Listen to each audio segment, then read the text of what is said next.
Hello there. Here are 7 ideas to help you deal with the tyranny of telephone interruptions. Number 1, use the telephone as a business tool. Get on and off the phone fast. Don't socialize on the phone when you are working. Make your calls as efficient as possible. You see, when you were a teenager, when we were all teenagers, the telephone became your primary social tool. It was your connection to your friends and to members of the opposite sex. As a result, you became accustomed to spending a lot of time on the phone in idle conversation. As an adult, however, you still associate the phone with socializing, with idle chatter. So it's become a habit. However, when you enter into the world of work, you have to break that habit and begin to view the telephone as a means of business communication. You must discipline yourself to use the telephone as a business tool during the hours from 9 to 5. Now, the second way to avoid the tyranny of telephone interruptions is, if you're in an office setting, have your calls screened. Find out who is on the phone and what he wants before you answer.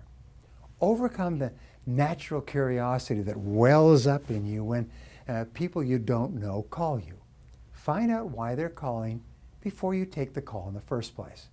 A third way to avoid interruptions in your work is have your calls held by someone else. Whenever possible, set aside periods of the day when you take no interruptions. Turn off your phone, turn off your cell, turn off your computer. Don't become a slave to a ringing phone or to a bell. One of the best tactics you can use is to actually disconnect your phone when you're working on something important, or turn it off. If it's important enough, whoever is calling you will call back again later. A fourth key is to set clear callback times.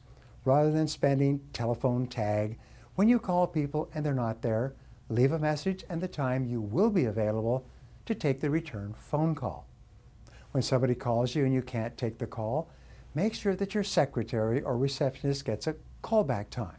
This is the time when you can get a hold of the caller so that you don't play telephone tag back and forth day after day. A fifth way to control your telephone calls is to batch your calls. Use the learning curve. Make all of your telephone calls at once. Don't spread them throughout the day. Sometimes you can accumulate your phone calls up to 11 a.m.